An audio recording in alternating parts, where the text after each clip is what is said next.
So, Jack, let's talk about Gemini 2.0. We expected updates from Google at NeurIPS, but this? It feels transformative, doesn't it? Absolutely. I mean, Gemini Flash 2.0 not only outperformed 1.5 Pro, but did it with double the speed. And get this, it even managed some serious benchmarks in multimodal tasks. Google's calling it experimental, but the results don't feel experimental at all. Right. And their use of TPUs, the tensor processing units, seems to be a game changer here.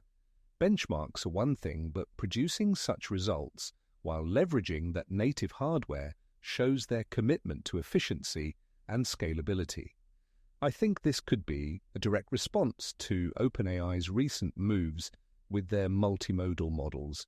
Oh, no question. And it's not just the speed, Bob. What makes Gemini Flash stand out is its real-time capabilities. It's multimodal, not just text or images. You can now mix voice and images seamlessly, respond to real-world prompts in seconds, and even spike creativity with things like iterative image editing. Iterative editing, indeed. But let's not gloss over the practical applications they're pushing forward. For instance, Project Mariner and Deep Research, a browser assistant capable of reasoning across all kinds of inputs, whether it's text, code, or images. Real-time adaptability like that could disrupt entire industries. Totally disrupt. I think it's huge. Take Project Astra, for example. Multilinguality is one facet, but the memory improvements, a solid 10 minutes of session memory, that's borderline contextual recall, which could be groundbreaking for productivity tools. But there's an experimental edge to all of this, let's not forget. It's still testing the waters on image and voice output capabilities. Though they seem bold, shipping this as free initially, plus leaning on features like Jules, the AI-powered coding assistant, they're clearly taking a calculated gamble to hook developers early on. Wouldn't you agree? Yeah, I think Google is shouting, "We're back, folks." It's been a bit shaky for them the last few years, losing space to OpenAI and others. But Gemini Flash? This looks like a solid move to regain the throne. Plus, developers get access to a 1,500 replies a day AI, practically screaming, "Test us, push us to the limits." It makes you wonder if this marks a new phase in AI competition. Not just about operational benchmarks, but how these companies position AI as an irreplaceable tool for daily problem-solving. Intentionally or not, Sundar Pichai's announcement at NeurIPS has set a high bar. And it's not just about speed and power. There's a responsive intelligence here. Stuff like the multimodal API that feels modern and almost human-like. Google may be aiming beyond professional markets. They're nudging deep into consumer-driven innovation. That's where I think the real wow moment was. Jack, you're right. Gemini 2.0 isn't just keeping up, it's redefining expectations. Between strategic partnerships, price points, and technical wizardry, this feels like a pivotal moment. And let's see what else is unlocked with these experimental updates in the coming months. So, Jack, we've seen plenty of coding tools hit the market, but Jules, built with Gemini 2.0, seems to stand out for developers. Google claims it can fix bugs, handle pull requests, and even plan multi-step solutions on its own. A bit ambitious, don't you think? Oh, for sure. But here's the kicker. It's not just a buzzword machine. Developers at NeurIPS and industry forums are digging it. They're saying Jules actually reduces their grunt work. You can focus on building that ambitious feature while Jules tackles those time-sucking bug fixes and code tweaks. It's like having the ultimate coding assistant on standby. But does it live up to that hype? Automating bug fixes and creating pull requests directly on GitHub sounds incredible, but it also opens the door to questions about oversight. How much testing would you need before trusting Jules to land direct fixes? Totally, that's where it gets interesting. Google's pitch includes comprehensive multi-step plans, which makes it more dependable. But yeah, developers are definitely cautious here. I mean, it's probably going to be a case of trust building over time, especially for those handling sensitive systems. Well, the pricing certainly helps lower that trust barrier, doesn't it? Right now, they're shipping Gemini Flash as free, with Jules integrated into their workflows. It almost feels like Google is saying, try it, poke holes in it, make it better. Exactly. Getting this into 1,500 reply per day hands is a brilliant strategy. And there's a lot of chatter online about how good it already is. Some have even called it surprisingly flexible, whether they're fiddling with data pipelines or rewriting legacy code bases. Right? And flexibility aside, there's the user experience. Jules isn't just solving isolated problems, it's integrating with GitHub workflows, streamlining things like pull requests. That could be a massive productivity boost, especially for teams that rely on asynchronous collaboration. But efficiency like that doesn't just sell itself. What's the broader reaction?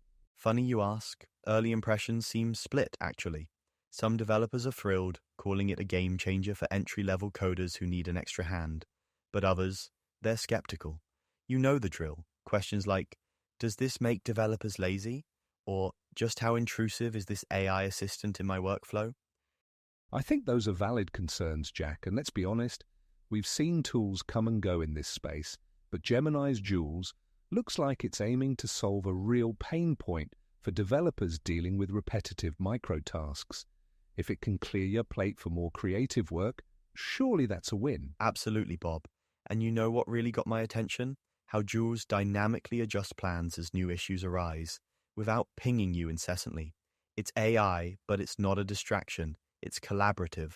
Whether you're refining app logic or fixing bizarre edge cases, it feels like Google is solving for the long haul here. Well said, Jack. And this collaborative AI effort could genuinely empower developers to focus on building rather than maintaining. Whether Jules leads the charge or faces growing pains, it's definitely driving Google into the developer spotlight. A smart gamble on their end, if you ask me.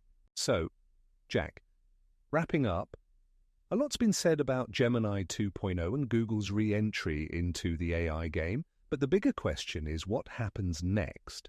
Where does this leave the competitive landscape? It's wild, Bob. Honestly, it feels like we're watching a chess match between tech giants. Google's been quiet for a spell, yeah? But Gemini Flash hits, and suddenly they're not just playing catch-up. They're sprinting ahead in some areas. This leap in multimodal capabilities, with the speed and efficiency of TPUs, it sends a clear signal. Google isn't just back, they're making a statement. But what catches my attention is the strategy. Free API access, new tools like Jules, and even the experimental features. It feels like they're not just targeting competitors, but building an ecosystem. Exactly. OpenAI's been dominating with ChatGPT and integrations like Dolly, but Google's move kind of expands the conversation. They're looking at AI more holistically, not just a cool chatbot or tool, but foundational systems for productivity, creativity, and even research. That's a solid flex. And that's what makes this next phase exciting and competitive. Take OpenAI's integrations with Apple or Claude's lean-edge tools. But then you look at Google's approach, multimodal APIs, real-time tasking, memory-driven improvements. It's less about isolated triumphs and more about, ecosystems that serve diverse needs.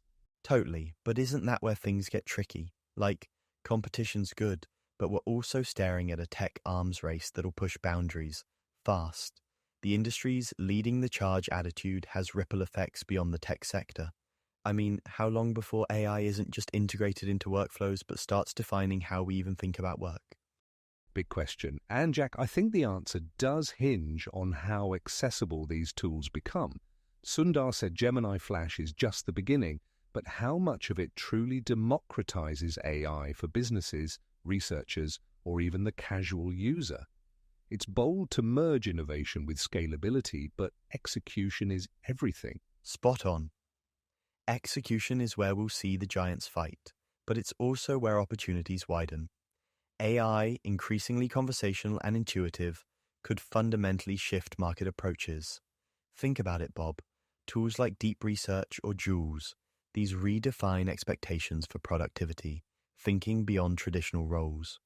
And as these boundaries shift, so does what we're willing to expect, not just from companies, but from what AI can achieve. We're moving into an era where it's almost seamless. Less visible, more irreplaceable. Big changes lie ahead. Absolutely. So whether it's Google, OpenAI, or Anthropic headlining benchmarks, it's clear AI is less about rivalry on leaderboards and more about shaping the tools we'll depend on for decades. Well said, Jack. And for our listeners, it's a future that's already unfolding. The race might have heated up, but the real win? It's all of us gaining tools that unlock potential we've only begun to imagine.